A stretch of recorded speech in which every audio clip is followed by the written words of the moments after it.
कई लोग सोचते हैं कि मैं भगवत गीता पढ़ूं तो मेरा जॉब बढ़ेगा क्या, अभी मैं 10 लाख रुपए महीना कमा रहा हूँ वो 15 लाख हो जाएगा क्या? जीवन में सुख मिलने के लिए 10,000 महीना भी काफी है और 10 करोड़ भी काफी नहीं। हरे कृष्ण। भगवद गीता अध्याय 10 श्लोक संख्या 14। सर्वम एतद् मन्ये यन्मां वदसि केशव न हि ते भगवान व्यक्तिम विदुर्देवा न दानवः।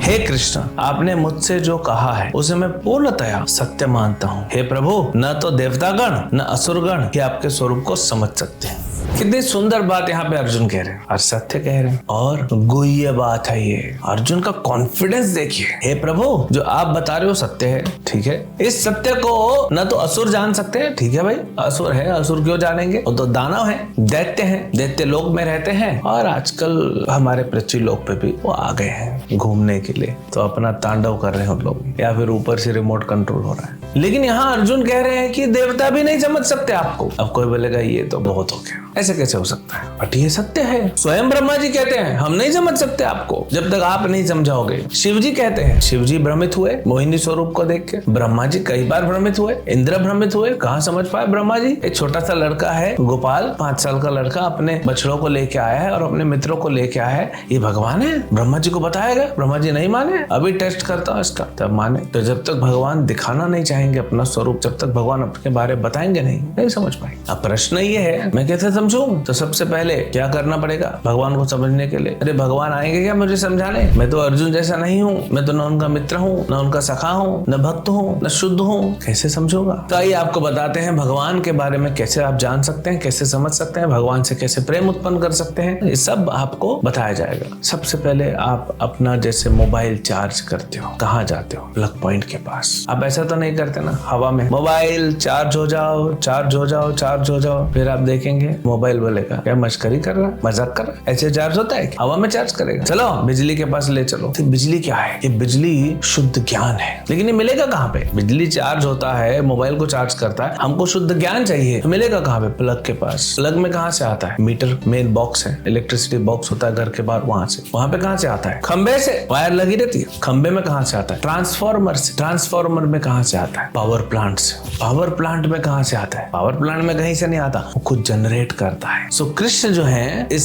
सूक्ष्म आध्यात्मिक ज्ञान को जनरेट करते हैं। सिर्फ सूक्ष्म आध्यात्मिक नहीं, सभी चीजों को कृष्ण ही जनरेट करते हैं। चतुर्श्लोकी गीता में पहला वही तो बताया ना, अहम सर्वस्व प्रभवो। तो भगवान वो पावर प्लांट है और ये फिर गुरु परंपरा है और हमारे लिए, सिर्फ हमारे लिए। उससे भी अच्छा आप ये सोचिए, और ये सत्य है, हर कोई जीवात्मा ऐसे सोचना चाहिए, मेरे लिए भगवान ने ये पूरी गुरु परंपरा अरेंज की है। जैसे आपके बेडरूम में प्लग पॉइंट होता है, आपके ड्राइंग रूम में प्लग पॉइंट होता है, आपके किचन में प्लग पॉइंट होता है, हर जगह, बाथरूम में भी होता है, वहां पे भी मोबाइल चार्ज करो, ट्रेन में भी होता है, फ्लाइट में भी होता है। तो इसका मतलब क्या है? ये प्लग पॉइंट मेरे साथ हमेशा चलना चाहिए, तब मेरा भला हो। और ये प्लग पॉइंट गुरु परंपरा है, उनको बिजली देते। तो भगवत गीता की एक कॉपी हमेशा अपने साथ रखो, बाथरूम में मत ले जाओ, तो नहाना है, लेकिन बाकी जगह पे वहां पे आप सुन सकते हैं, वहां गा सकते हैं, गीता के श्लोकों का उच्चारण कर सकते हैं, स्मरण कर सकते हैं। पहले क्या होता था, आज के 20 साल पहले घर के कुछ एक आध रूम में प्लग पॉइंट होता था, वो भी दीवार के, और टीवी चालू करने की। तब ना मोबाइल था, ना कंप्यूटर था, ना लैपटॉप था, ये अलग अलग फैंसी चीजें नहीं थी। आज तो हर जगह मैं इधर करवट लूं तो बेड के इस पार भी प्लग पॉइंट होना चाहिए, मैं इधर करवट लूं तो इस पार भी प्लग पॉइंट होना चाहिए। तो वैसे ही भगवत गीता हमारे साथ हमेशा होना चाहिए। जैसे प्लग से बिजली मिलती है, यही गुरु परंपरा है, हमें शुद्ध ज्ञान देते हैं। जब हम इसको प्राप्त करेंगे तब कृष्ण को समझ पाएंगे। तो इसको प्राप्त करने के बाद क्या करना पड़ेगा? जब आपका मोबाइल का बैटरी बहुत कम हो जाता है तब क्या करते हो? चार्ज करते हो, थोड़ी देर छोड़ देते हो। तो थोड़ा धैर्य रखिए अपने जीवन में, भगवत गीता पढ़ो और धैर्य रखो, बाकी काम छोड़ दो। तो धीरे धीरे क्या होगा, आपसे भगवान का कनेक्शन हो रहा है गुरु परंपरा के थ्रू। गीता मतलब क्या है? भगवान है। भगवत गीता क्या है? भगवान की वाणी, और जो भगवान से अभिन्न है। तो इसीलिए आप भगवान से संपर्क में आते हो गुरु के माध्यम से। तो स्मरण होता है, धीरे धीरे धीरे वो अंदर जाता है, सिस्टम में जाता है, हमारी चेतना में जाता है, आत्मा तक पहुंचता है। तब आप श्रवण होता हो गया, सुनना किया, पढ़ना हो गया। अब आपको और समझना है तो गुरु से पूछते हो। लेकिन समझता कौन है? कौन स्टूडेंट क्वेश्चन पूछता है? टीचर से, जो सिंसियर होता है, जो पढ़ता है। तो प्रश्न उठने चाहिए और पूछना चाहिए, लेकिन कब उठेंगे? जब आप अप्लाई करोगे, तो अपने जीवन में इसको अप्लाई करो, तब आपको समझ में आएगा। और धीरे धीरे धीरे भगवत गीता के जो सिद्धांत भगवान ने समझाए हैं उसको एक एक करके, सब एक साथ नहीं, अपने जीवन में पालन कीजिए।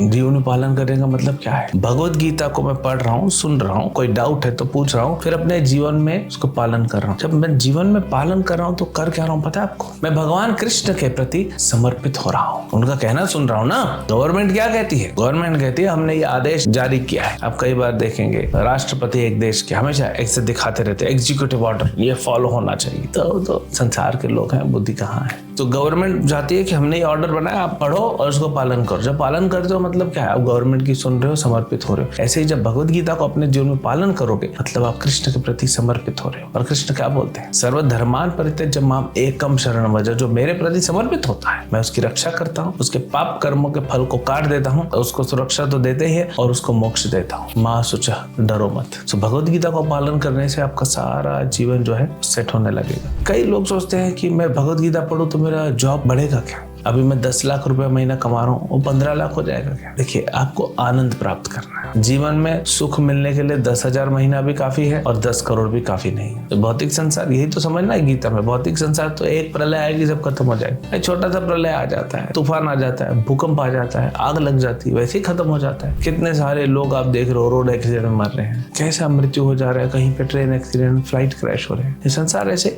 नित्य शाश्वत ज्ञान को प्राप्त करके उस नित्य शाश्वत भगवत संदेश को सुन के नित्य शाश्वत भगवान को प्राप्त करो और नित्य शाश्वत प्रेम जो आपके हृदय में है उसको बाहर जगाओ, तब वो आनंद मिलेगा। ये उद्देश्य होना चाहिए जीवन का कि आनंद प्राप्त करना चाहिए। सब कुछ कर रहे हैं, खुश नहीं हुआ तो क्या फायदा हुआ? और ये आएगा, शुरू कहाँ से होगा? भगवत गीता पढ़ने से। और धीरे धीरे धीरे धीरे आप कृष्ण प्रेम प्राप्त कर जाओगे, तब आप हमेशा के लिए आनंद में रहेंगे। हरे कृष्ण।